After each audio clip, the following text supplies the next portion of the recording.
എൻ്റെ പേര് Tom, wife Jerry, Tom and Jerry. ഞാനൊരു അമ്പലപ്പുഴക്കാരനാണ്. ഒരു ചെറിയ ഒരു എഴുത്തുകാരനാണ്. ഒരു പബ്ലിക്കേഷൻ്റെ എഡിറ്ററായിരുന്നു. എൻ്റെ ജീവിതത്തിൽ കർത്താവ് ചെയ്തൊരു വലിയ കാര്യം, ഒരുപക്ഷെ അത് കേൾക്കുന്നവർക്ക് അവിശ്വസനീയമായിട്ട് പോലും തോന്നിയേക്കാം. അത്രത്തോളം വലിയൊരു കാര്യം ഷെയർ ചെയ്യാൻ വേണ്ടിയിട്ടാണ് ഞാനും വൈഫും ഞങ്ങൾ നിങ്ങളുടെ മുന്നിലായിരിക്കുന്നത്. ഞാൻ കടുത്ത ഈശ്വരവിശ്വാസിയൊന്നും ആയിരുന്നില്ല.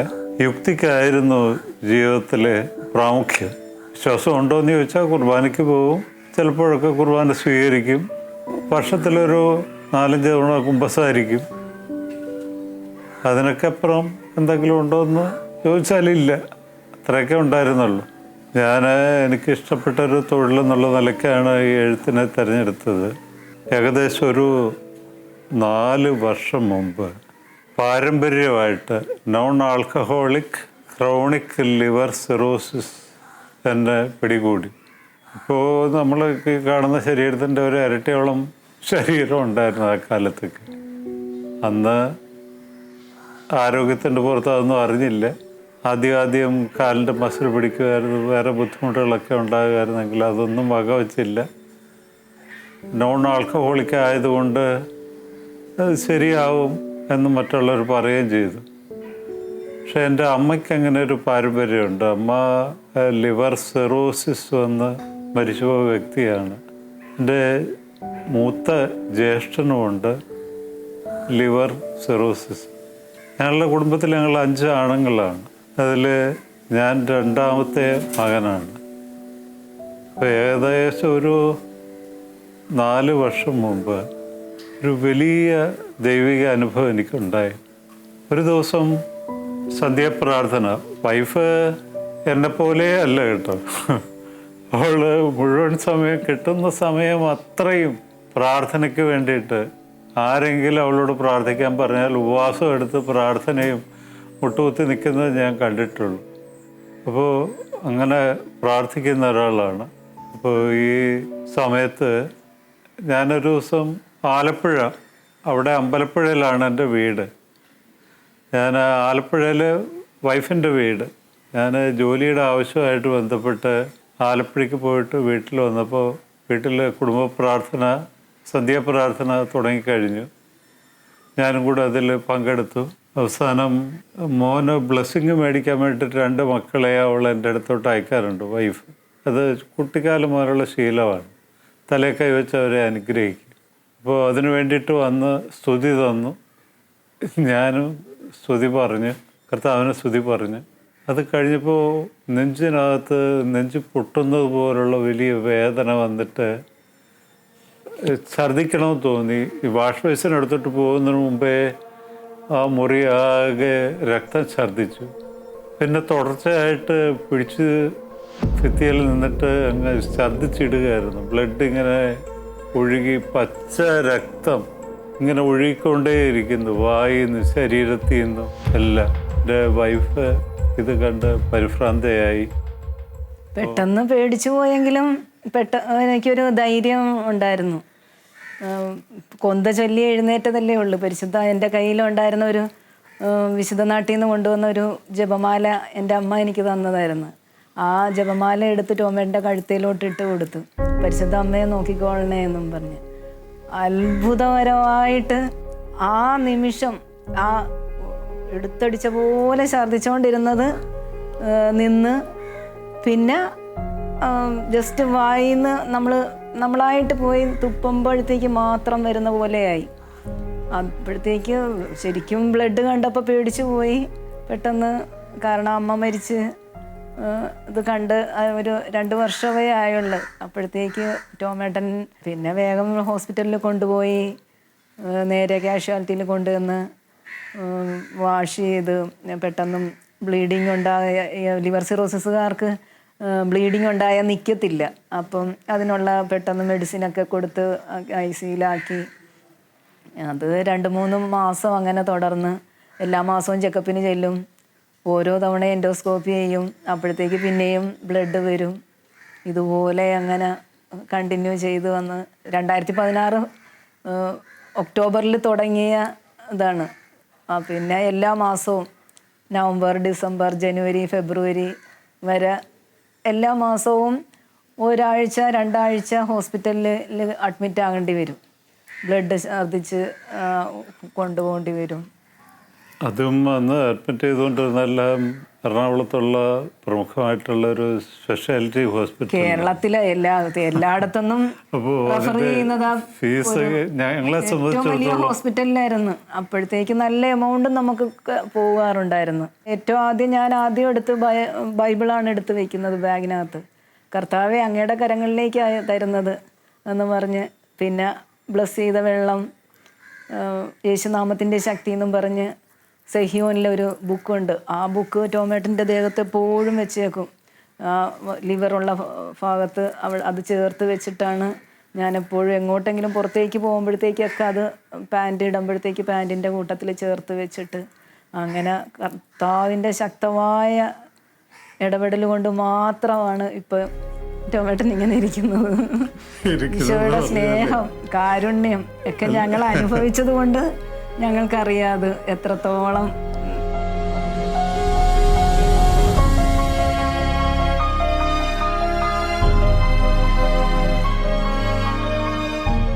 അമ്മയ്ക്ക് ലിവർ സിറോസിസ് ഉണ്ടായിരുന്നതുകൊണ്ട്, അമ്മ ബ്ലഡ് ഒമിറ്റ് ചെയ്ത് മരിച്ചത് കൊണ്ട് നമ്മളത് കണ്ട് ആ ബ്ലഡ് ഒമിറ്റ് ചെയ്തപ്പോഴേ നമുക്ക് പെട്ടെന്ന് മനസ്സിലായി.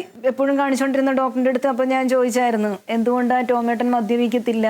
ഇപ്പോൾ അമ്മയ്ക്ക് സിറോസിസ് വരാൻ കാരണമെന്ന് ചോദിച്ചപ്പോഴത്തേക്ക് ഡോക്ടർ പറഞ്ഞ് അമ്മ ഒത്തിരി മെഡിസിൻ കഴിക്കുമായിരുന്നു. അത് കഴിഞ്ഞ് പിന്നെ ചേട്ടന് വന്നപ്പോഴത്തേക്ക് പറഞ്ഞു, ചേട്ടൻ ചെറുതായിട്ട് വല്ലപ്പോഴും ഇടയ്ക്കൊക്കെ മദ്യപിച്ചിട്ടാണെന്ന് പറഞ്ഞു. അപ്പോൾ ടോമേട്ടന് വന്നപ്പോഴത്തേക്ക് ടോമേട്ടന് മദ്യപാനം ഇല്ല, ടാബ്ലറ്റ് കഴിക്കുന്നില്ല, ഇതൊന്നും പുറത്തൊന്നും ഫുഡ് കഴിക്കുന്നില്ല. ഇങ്ങനെ ഒരാൾക്ക് എങ്ങനെ, എന്തുകൊണ്ട് എന്ന് ഡോക്ടറിൻ്റെ അടുത്ത് ചോദിച്ചപ്പോഴാണ് ഡോക്ടർ പറഞ്ഞാൽ ഇത് പാരമ്പര്യമായിട്ടുണ്ടാകാം, അങ്ങനെ ഉണ്ടായതാണ്. അപ്പം നമ്മൾക്ക് അപ്പോഴാണ് ടോമേട്ടനാകെ തളർന്നു പോയത്. അല്ല, ഇതിൻ്റെ ഒരു കാര്യം പറഞ്ഞാൽ എൻ്റെ ശരീരത്തെക്കുറിച്ച് കുറേയേറെ അഹങ്കരിച്ചിരുന്ന ഒരാളാണ് ഞാൻ. വല്ലാതെ അഹങ്കരിച്ചിട്ടുണ്ട്. മറ്റുള്ളവരൊക്കെ നോക്കുകയും ശ്രദ്ധിക്കുകയൊക്കെ ചെയ്യുമ്പോഴേക്ക് ഒന്ന് മസിലൂടെ ഒന്ന് പിടിച്ച് കാണിക്കുന്നൊരു ഇവരൊക്കെ ചെയ്തുകൊണ്ടിരുന്ന ഒരാളാണ്. അവസാനം വന്നിട്ട് മസിലുമൊക്കെ ഈ വൃദ്ധരുടെ പോലെ തൂങ്ങിയാടാൻ തുടങ്ങി. ചുരുങ്ങിയെന്ന് മാത്രമല്ല, ഒരു ഭിത്തിയെ പിടിക്കാതെ അടുത്ത ഭിത്തി വരെ, അല്ലെങ്കിൽ ടോയ്ലറ്റിലോട്ട് പോകണ ഭിത്തിയെ പിടിച്ച് പോകേണ്ടതായിട്ട് വന്നു. ഒരു പടി കയറണമെങ്കിൽ ഭാര്യയുടെയോ മകൻ്റെയോ ആരുടെയെങ്കിലും ഒരു സപ്പോർട്ട് വേണ്ടി വരുന്നു. അപ്പോൾ ഒന്നും അല്ല എന്നുള്ളത് ബോധ്യപ്പെടുത്തി തന്ന ദൈവം. 2016 മാർച്ച് മാസം 23-ാം തീയതി ചേച്ചിയുടെ മോൻ്റെ കല്യാണം ബാംഗ്ലൂരിൽ വെച്ചുണ്ടായിരുന്നു. അപ്പം ഞങ്ങൾക്ക് പോകാൻ പറ്റാത്തതുകൊണ്ട് ചേച്ചി പറഞ്ഞിട്ട് മക്കളെങ്കിലും വിടണേന്ന് പറഞ്ഞ് മക്കളെ വിട്ടു. അപ്പം മക്കൾ പോയി 2 ദിവസം കഴിഞ്ഞപ്പോഴത്തേക്ക്, ഒരു ദിവസം രാത്രി 2 മണിയായപ്പോഴത്തേക്ക് ടോമേട്ടനങ്ങ് എഴുന്നേറ്റിട്ട് വായിന്ന് ഇതാക്കിയപ്പോഴത്തേക്ക് ഒമിറ്റ് ചെയ്യുന്നില്ല, പക്ഷേ എന്നാലും വരുന്നത് മുഴുവനും ബ്ലഡാണ്. ഇത് കണ്ടപ്പോഴത്തേക്ക് മോനുള്ളപ്പോൾ എനിക്കൊരു ധൈര്യമായിരുന്നു, എന്തായാലും അവന് കൂടെ ഉണ്ടെന്ന്. ഇത് കണ്ടപ്പോഴത്തേക്ക് പിന്നെ ജപമാല ചൊല്ലി പ്രാർത്ഥിക്കുമോ, പരിശുദ്ധ അമ്മേ ഈശോയെ സൗഖ്യപ്പെടുത്തണേന്ന്. ഇപ്പോൾ ഡോക്ടർ പറഞ്ഞിരിക്കുന്നതെന്ന് പറഞ്ഞാൽ, കാരണം ലിവർ സിറോസിസ് ആയിക്കഴിഞ്ഞാൽ ലിവർ ഒരിക്കലും റിക്യൂർ ആവുകയില്ല. പിന്നെയും ഇപ്പോൾ ഉള്ളത് നിലനിർത്താം, അതിന് എന്നല്ലാതെ അതിന് റിക്യൂർ ആകാൻ മെഡിസിൻ ഇല്ല, പ്രത്യേകിച്ച് നോൺ ആൽക്കഹോളിക് ആയതുകൊണ്ട്. ആൽക്കഹോളിക് ആണെങ്കിൽ അത് നിർത്തിക്കഴിഞ്ഞ് സ്റ്റോപ്പ് ചെയ്ത് ട്രീറ്റ്മെൻറ്റ് ചെയ്താൽ പിന്നെയും റിക്യൂർ ആവും. ഇത് നോൺ ആൽക്കഹോളിക് ആയതുകൊണ്ട് ഒരു ചാൻസും ഇല്ല. നിങ്ങൾ സൂക്ഷിക്കുക എന്ന് മാത്രം, എല്ലാ മാസവും വന്ന് ചെക്കപ്പ് ചെയ്യുക, അങ്ങനെ കണ്ടിന്യൂ ചെയ്യുക എന്ന്. അപ്പം അത് കുറേ ദൈവത്തിൽ ആശ്രയിച്ച് എൻ്റെ ഡോക്ടർ ഓരോ കാര്യം പറയുമ്പോഴും എൻ്റെ മനസ്സിൽ പറയുന്നത്, എൻ്റെ ഈശോയ്ക്ക് അസാധ്യമായിട്ടൊന്നുമില്ല. എൻ്റെ ഈശോ, നമ്മൾ ഓരോ സാക്ഷ്യങ്ങളും എപ്പോഴും ഞാൻ ശാലോം വെച്ചുകൊണ്ടിരിക്കുന്ന, ജോലി ചെയ്യുമ്പോഴൊക്കെ ശാലോമിൽ ഇങ്ങനെ കണ്ടുകൊണ്ട് ഓരോരുത്തരുടെ അച്ഛന്മാരുടെ ടോക്ക് അതിങ്ങനെ വെച്ചുകൊണ്ടേ ഇരിക്കുന്ന വീട്ടിൽ. അപ്പം നമുക്ക് ആ ഓരോരുത്തരുടെ അനുഭവ സാക്ഷ്യങ്ങൾ കേട്ട് മനസ്സിന് ഭയങ്കര എന്തോ ധൈര്യമായിരുന്നു. ഡോക്ടർമാർക്ക് എൻ്റെ അടുത്ത് ഓരോ കാര്യം പറയാൻ വിഷമമായിരുന്നു. ആരെങ്കിലും വിളിക്കുക, ഞങ്ങൾക്ക് കുറച്ച് സംസാരിക്കണം, അങ്ങനെയാണ് ഡോക്ടേഴ്സ് പറയുന്നത്. ഞാൻ പറഞ്ഞു എനിക്ക് പറയാൻ വേറെ ആരുമില്ല, ഇപ്പം ഇവിടെ ഞങ്ങൾ എറണാകുളത്ത് ഞങ്ങൾ തന്നെ ഉള്ളു. എൻ്റെ സഹോദരങ്ങളെല്ലാവരും ദൂരെയാണ്. ടോമേറ്റിൻ്റെ സഹോദരങ്ങൾക്കും വരാൻ പറ്റുന്ന അവസ്ഥയാണ്. ഡോക്ടർ എന്തുണ്ടെങ്കിലും എൻ്റെ അടുത്ത് പറഞ്ഞു. കാരണം ഞാൻ എന്തും ഡോക്ടർ പറയുമ്പോഴൊക്കെ എൻ്റെ ജപമാലയിൽ ക്രൂശിത രൂപത്തെ ഈശോയെ ചേർത്ത് പിടിച്ചാണ് ഞാൻ കേൾക്കുന്നത്. അതുകൊണ്ട് തന്നെ എൻ്റെ ഈശോ എനിക്ക് ഓരോ തവണയും തളർന്നു പോകാതെ എൻ്റെ മനസ്സിന് ധൈര്യം തന്ന് കർത്താവ് കൂടെയുണ്ട്, എൻ്റെ ഈശോയ്ക്ക് അസാധ്യമായിട്ടൊന്നുമില്ല, ആ ഒരു ബോധ്യം എൻ്റെ മനസ്സിലെപ്പോഴും ഉണ്ടായിരുന്നു. ചേച്ചിമാർ വിളിച്ചിട്ടും ചോദിക്കും, എടി നീ എങ്ങനെ തളർന്നു പോകരുത്, നീ എങ്ങനെ ധൈര്യം. ഞാൻ അവരോട് പറയും എൻ്റെ ഈശോ ലാസറിനെ ഉയർപ്പിച്ച ഈശോയാണ്, ടോമേറ്റിനൊന്നും വരത്തില്ല എന്ന് പറഞ്ഞ് ഞാൻ. അപ്പോഴാണ് അവർക്ക് പോലും ഒരു ആശ്വാസം കിട്ടുന്നത്. കാരണം ഞാൻ തന്നെ ആയതുകൊണ്ട് അവർക്കും അവിടെ ഇരുന്ന് വിഷമമാണ്. ചേച്ചിയൊക്കെ വചനങ്ങളൊക്കെ പറഞ്ഞു തരും. ഏറ്റവും കൂടുതൽ ആ രോഗികളുടെ നാഥൻ എന്നും പറഞ്ഞ ആ ഒരു ബുക്കിൽ ആ ഈശോയോട് ആ മുഖം, ഈശോയുടെ തിരുമുഖത്തിൻ്റെ മുഖം ഇങ്ങനെ കാണുമ്പോഴത്തേക്ക് അവൻ്റെ മുറിവിനാൽ നിങ്ങൾ സൗഖ്യമുള്ളവരാക്കപ്പെട്ടിരിക്കുന്നു, അങ്ങനെ തന്നെയാണ് ഈശോ പറഞ്ഞിരിക്കുന്നത്. സൗഖ്യമാകാൻ സാധ്യതയുണ്ടെന്നല്ല, സൗഖ്യമാക്കപ്പെട്ടിരിക്കുന്നു. അപ്പം എനിക്കറിയാം എൻ്റെ ഈശോയെ എന്ന് വിളിച്ചാൽ ഈശോ ആ സമയത്ത് ഓടി വന്ന് അത്ഭുതം പ്രവർത്തിക്കുന്നു. കാരണം എന്തെങ്കിലും സംഭവിക്കാനാണെങ്കിൽ ആദ്യത്തെ ബ്ലഡ് ഒമിറ്റ് ചെയ്ത സമയത്ത് തന്നെ ടോമേറ്റിന്, കാരണം അതുപോലെ ബ്ലഡ് ഒരു 4-5 ലിറ്ററെങ്കിലും ബ്ലഡ് പോയിട്ടുണ്ട് ടോമേറ്റിൻ്റെ ശരീരത്തിൽ നിന്ന്. അപ്പം അന്ന് രാത്രി വന്നപ്പോഴത്തേക്ക് ആ രാത്രിയിൽ ഞങ്ങൾ ടോമേറ്റിനാകെ തളർന്നുപോയി. ബ്ലഡ് കണ്ടപ്പോഴത്തേക്ക് മക്കളും ഇല്ല, എന്ത് ചെയ്യും, ഹോസ്പിറ്റലിൽ ഇത്രയും മാസവും കൊണ്ടുവന്നിട്ടും അത് മാറുന്നില്ല. ഇപ്പം ഞാൻ ടോമേറ്റിൻ്റെ അടുത്ത് ചോദിച്ചു, ടോമേറ്റിന് അട്ടപ്പാടിയിൽ വരാനായിട്ട് മനസ്സുണ്ടോ, നമുക്ക് പോകാമെന്ന്. ടോമേറ്റിന് ആദ്യം ഒന്ന് പകച്ചു പോയി. കാരണം എൻ്റെ അടുത്ത് പറഞ്ഞ്, നിനക്കറിയാൻ പാടില്ല അവിടുത്തെ ചുരം ഭയങ്കര ഹെയർ പിൻ വളവാ, അതൊക്കെ ഞാൻ ഈ ബ്ലഡ് വൊമിറ്റ് ചെയ്യുന്ന എന്നെയും കൊണ്ടുപോയാൽ ഞാൻ പകുതി പോലും എത്തത്തില്ല, അതിനു മുമ്പേ എനിക്കെന്തെങ്കിലും സംഭവിക്കുമെന്ന് പറഞ്ഞു. ഞാൻ പറഞ്ഞു, ടോമേട്ട വിഷമിക്കേണ്ട, നമ്മൾ കർത്താവിൻ്റെ അടുത്തേക്കാണ് പോകുന്നത്, ഇവിടെ ഇരുന്ന് പ്രാർത്ഥിച്ചാൽ പോരെന്ന് ചോദിച്ചു. ഞാൻ പറഞ്ഞില്ല, ഈശോ ചില സ്ഥലങ്ങളുണ്ട് ബ്ലസ് ചെയ്ത് തിരഞ്ഞെടുത്ത സ്ഥലം, എൻ്റെ മനസ്സിലിപ്പോൾ അങ്ങനെ തോന്നുന്നത് കൊണ്ട് ഞാൻ പറയുക, നമുക്ക് പോവാം. അപ്പം ടോമേറ്റിന് പേടി, ടോമേറ്റിൻ്റെ സഹോദരങ്ങൾ വഴക്ക് പറയുമോ, മറ്റുള്ളവർ വഴക്ക് പറയുമോ. കാരണം 5 ദിവസത്തെ ധ്യാനം കൂടാനായിരുന്നു ഞാൻ മനസ്സിൽ വിചാരിച്ചത്. അപ്പം ഈ 5 ദിവസം ടോമേറ്റിന് മാറി നിൽക്കുക എന്ന് പറയുമ്പോൾ ടോമേറ്റിന് അത് മനസ്സിലാക്കുന്നില്ലായിരുന്നു. കാരണം ഈ അവസ്ഥയിൽ നേരെ അവിടെ പോയ ഒരു നല്ല ആശുപത്രി പോലും ഇല്ല അട്ടപ്പാടിയിൽ. എത്രയോ കിലോമീറ്റർ വന്നു കഴിഞ്ഞാൽ എന്തേലും ഒന്ന് ചെയ്യാൻ പറ്റുന്നതെന്നൊക്കെ എൻ്റെ അടുത്ത്. ഞാൻ പറഞ്ഞില്ല, നമ്മുടെ കൂടെ ഈശോയുണ്ട്, ജീവിക്കുന്ന ഈശോയുണ്ട്, പരിശുദ്ധ അമ്മയുണ്ട് നമ്മുടെ കൂടെ, ടോമേറ്റിനൊന്നും വരത്തില്ല എന്ന് പറഞ്ഞു. അങ്ങനെ കുറച്ച് നേരം കഴിഞ്ഞപ്പോഴത്തേക്ക്, എപ്പോഴും ഞാൻ ജപമാല ചൊല്ലിക്കൊണ്ടിരിക്കുമോ, ടോമേറ്റിനൊന്നും പറഞ്ഞില്ല. ഒരു 5:30 ആയപ്പോഴത്തേക്ക് ടോമേറ്റൻ പറഞ്ഞു, എന്നാൽ ശരി പോവാമെന്ന് പറഞ്ഞു. അപ്പോൾ പിന്നെ ഞാൻ പെട്ടെന്ന് എനിക്ക് ടോമേറ്റിന് ഉണ്ടാക്കാൻ പറ്റുന്ന ഫുഡൊക്കെ ഉണ്ടാക്കി സാധാരണ ട്രെയിനിൽ കയറി പാലക്കാട് ചെന്ന് ഉലവക്കോട് ചെന്ന് അവിടെ നിന്ന് സാധാരണ ബസ്സിൽ ഈ അവസ്ഥയിൽ അവിടെ കൊണ്ടുവന്ന് അട്ടപ്പാടിയിൽ കൊണ്ടുവന്ന് ഇറങ്ങുമ്പോഴും ബസ്സിൽ നടക്കുമ്പോഴും ഒക്കെ വായിൽ നിന്ന് ബ്ലഡ് വരുന്നുണ്ട്. അപ്പോഴും ടോമേട്ടൻ ഇതൊന്നും ഇപ്പോൾ ഓർക്കണ്ട, ടോമേട്ടനൊന്നും ഓർക്കണ്ട, ടോമേട്ടൻ പ്രാർത്ഥിച്ചാൽ മതി എന്ന് പറഞ്ഞ് തന്നെ ഞാൻ കൊണ്ടുപോകുമായിരുന്നു. അവിടെ കൊണ്ടുവന്നപ്പോഴത്തേക്ക് രജിസ്ട്രേഷൻ കഴിഞ്ഞ്, കാരണം 2:45, 2:30 വരെ ഉണ്ടായിരുന്നുള്ളൂ. എല്ലാവരും ബുക്ക് ചെയ്തിട്ടാണ് വന്നിരിക്കുന്നത്. ഞാൻ ചോദിച്ചെന്താ, എനിക്ക് അവിടുത്തെ പ്രൊസീജിയർ ഒന്നും അറിയില്ലായിരുന്നു. ചെന്ന് സാധാരണ ധ്യാന കേന്ദ്രങ്ങളിൽ ചെല്ലുന്ന പോലെയാണെന്നുള്ളതായിരുന്നു. പക്ഷേ അവിടെ നേരത്തെ 2 ആഴ്ചയ്ക്ക് മുമ്പേ ബുക്ക് ചെയ്യണമെന്നുണ്ടായിരുന്നു. അത് അവിടെ ചെന്ന് കഴിഞ്ഞപ്പോഴാണ് എനിക്ക് അറിയാവുന്നത്. അവിടെ ഇപ്പം പറഞ്ഞ് പറ്റത്തില്ല. അപ്പോൾ വെക്കേഷൻ ആയതുകൊണ്ട് ആൾക്കാരും ഒത്തിരി കൂടുതലായിരുന്നു. അപ്പം അവിടുത്തെ ഓഫീസിൽ പറഞ്ഞ് അക്കോമഡേഷൻ ഒട്ടും ഇല്ല, കാരണം നല്ല തിരക്കാണ്. അച്ഛൻ്റെ അടുത്ത് പ്രത്യേകം പെർമിഷൻ വാങ്ങിക്കുക, അച്ഛൻ തരുമെന്ന് തോന്നില്ല, അതുപോലെ ആയി കൂടുതലാണ് ഇത്തവണയെന്ന് പറഞ്ഞു. പിന്നെ അച്ഛൻ്റെ അടുത്ത് എന്ന് വെച്ചാൽ ഞാൻ സർട്ടിഫിക്കറ്റ് കാണിച്ച, അച്ഛാ ഞാൻ എറണാകുളത്തുനിന്ന് വരുന്നതാ, ഇത് ലിവർ സിറോസിസ് ആണ്, ബ്ലഡാണ് വരുന്നത് എന്ന് പറഞ്ഞ് അച്ഛൻ്റെ കാല് പിടിക്കുമായിരുന്നു. അങ്ങനെ ഞങ്ങളുടെ മുഖം കണ്ടപ്പോഴത്തേക്ക് പിന്നെ അച്ഛൻ പറഞ്ഞ്, വട്ടയാലച്ഛനല്ലായിരുന്നു, മറ്റേ ആൻ്റണി അച്ഛനായിരുന്നു. അപ്പോൾ അച്ഛൻ പറഞ്ഞു, ശരി നിങ്ങൾ നിന്നോ 5 ദിവസത്തെ ധ്യാനം കൂടിക്കോ എന്നും പറഞ്ഞ് അച്ഛൻ തന്നെ പ്രത്യേകം അവിടെ ഒരു ഇതൊക്കെ അറേഞ്ച് ചെയ്തൊക്കെ തന്ന് അങ്ങനെ പെർമിഷൻ തന്നു കഴിഞ്ഞപ്പോഴത്തേക്ക് പറഞ്ഞ് നിങ്ങൾ രണ്ടുപേരും എനിക്കറിയില്ലായിരുന്നു അവിടെ 2 സെപ്പറേറ്റ് ആണ് അക്കോമഡേഷൻ എന്ന്.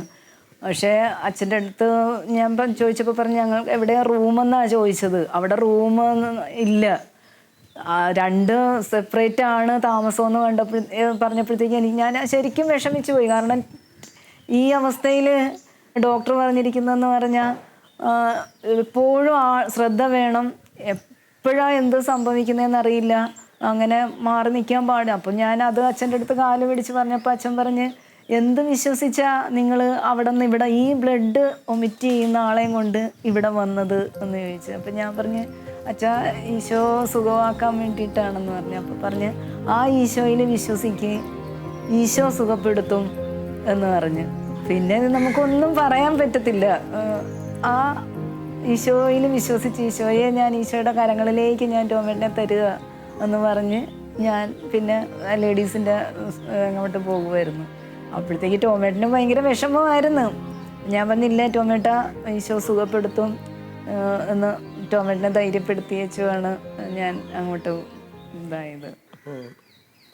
ചെറിയുടെ മുറിയിലോട്ട് പോയി എൻ്റെ ബാഗ് എടുത്ത് എന്നെ അവിടെയുള്ള ഒരു ബ്രദറ് ഡോർമെറ്ററി കൊണ്ടുവന്നാക്കി കഴിഞ്ഞ് എനിക്ക് വല്ലാത്ത ശരിക്കും പേടിയുണ്ടായിരുന്നു.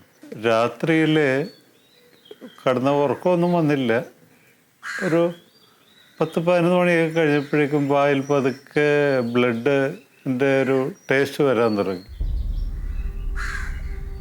നമ്മൾ കുറച്ച് നേരമൊക്കെ അത് സഹിച്ച് നിന്നു. ഒരു 12 മണിയൊക്കെ ആയപ്പോഴേക്കും വായിൽ നിറച്ച് ചോരയായി. അപ്പോൾ ഞാൻ കർത്താവേ വന്നത് കുരിശായോ കുഴപ്പമായോ എന്ന് വിചാരിച്ച് രാത്രിയിലെ ഡോർമെറ്ററിയിൽ നിന്ന് ഒരു ഇതിൽ ഇറങ്ങി വാഷ് ബേസിന് വന്നിട്ട് ബ്ലഡ് തുപ്പിയപ്പോഴേ സത്യത്തിൽ കണ്ണു നിറഞ്ഞു പോയി. കാരണം ഉമിനീരായിരുന്നു അത് മുഴുവൻ. ഇത്രയും പെട്ടെന്ന് ഭർത്താവിടെ നിന്ന് ഞാൻ എൻ്റെ യുക്തിബോധമൊക്കെ മരവിച്ചു പോയി. കാരണം വായിലെ രക്തത്തിൻ്റെ രുചി ഞാൻ അറിഞ്ഞതാണ്. ഇവിടെ തുപ്പിയപ്പം ഇതാ ഉമനീര് മാത്രം. സത്യത്തിൽ 2 പേരുടെയും കണ്ണ് നിറഞ്ഞൊഴുകുമായിരുന്നു. കർത്താവിൻ്റെ ആ സ്നേഹവും കർത്താവിൽ വിശ്വസിച്ച് ഈശോയെ എന്നെ ലജ്ജിക്കാനിടയാക്കരുതേ എന്ന് പറഞ്ഞു വന്ന ഈശോ ഇത്ര വേഗം സുഖമാക്കുമെന്ന് 2 പേരും വിചാരിച്ചില്ല. ഇവളെ സംബന്ധിച്ചിടത്തോളം വലിയ പ്രാർത്ഥനയുടെ ഒരു ജീവിതം നയിക്കുന്ന ആളാണ്. ഞാൻ അങ്ങനെ അല്ലായിരുന്നു. അതുവരെ കർത്താവിനെ സംശയിച്ച് നിന്നൊരാളാണ്.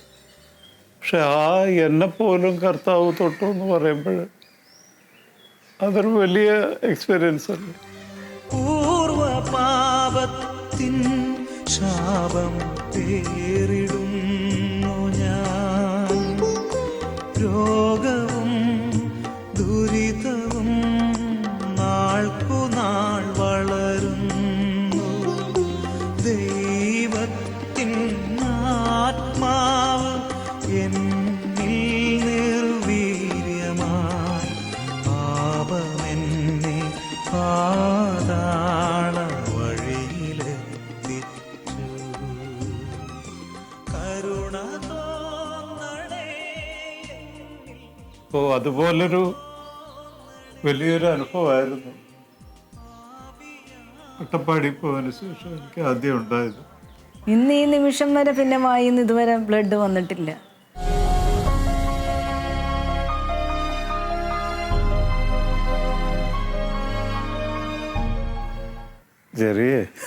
എന്താ ടൊമേറ്റോ? അല്ല, ഇതിലെ നാട്ടുകാർക്കും ഇപ്പോൾ പലർക്ക് കേൾക്കുന്നവർക്കൊക്കെ വലിയ അത്ഭുതമായിരിക്കും. ടോം ആൻഡ് ജെറി പ്രശസ്തമായ കാർട്ടൂൺ കഥാപാത്രത്തിൻ്റെ പേര് നമുക്കെങ്ങനെ ഭാര്യയുടെയും ഭർത്താവുമായിട്ട് വന്നു എന്നുള്ളത്. അത് ശരിക്കും കർത്താവ് തന്നതാണല്ലോ അല്ലേ? കർത്താവ് കൂട്ടിച്ചേർത്തതാണ്.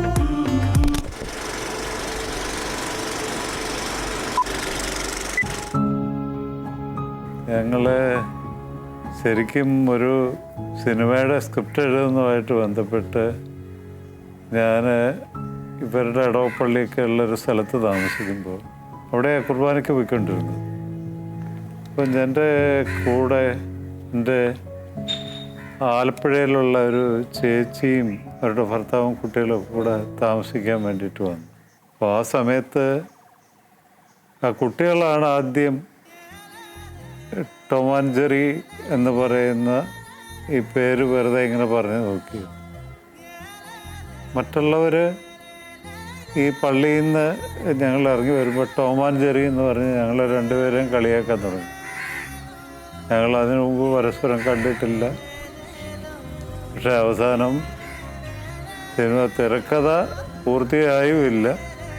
ഒരു പുതിയ കഥ, ടോം ആൻഡ് ജെറി കഥ അത് രൂപപ്പെടുകയും ചെയ്തു. ദൈവത്തിൻ്റെ ഓരോ നിശ്ചയങ്ങൾ. ഇപ്പോൾ ഇങ്ങനെ ആൾക്കാർ കളിയാക്കി നാട്ടുകാരും വീട്ടുകാരും ഒക്കെ വിളിക്കാൻ തുടങ്ങിക്കഴിഞ്ഞപ്പോൾ ഞങ്ങൾ പരസ്പരം ശ്രദ്ധിച്ചായിരുന്നു. എനിക്കത് കൊള്ളാമെന്ന് എനിക്ക് തോന്നി. അപ്പം വീടിനെക്കുറിച്ചൊക്കെ അന്വേഷിച്ചപ്പോൾ നല്ല ഫാമിലിയാണ്. 8 മക്കളുടെ ഉള്ളൊരു വീട്. അതിൽ ഡോക്ടർ ജോൺ ഡേവിഡ് ആലപ്പുഴയിലാണ് അദ്ദേഹത്തിൻ്റെ വീട്. അപ്പോൾ എൻ്റെ വീട് അമ്പലപ്പുഴയിലാണ്. അദ്ദേഹത്തിൻ്റെ 8ാമത്തെ മകൾ, അരുമ മകൾ, ഓമന കുന്തം എന്ന് മലയാളത്തിലൊരു പ്രയോഗമുണ്ട്, അതുപോലൊരു മോള്.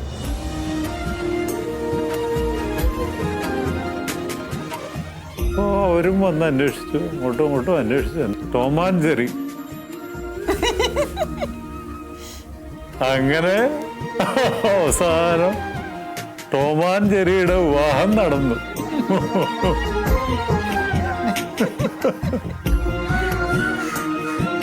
Tom and Jerry.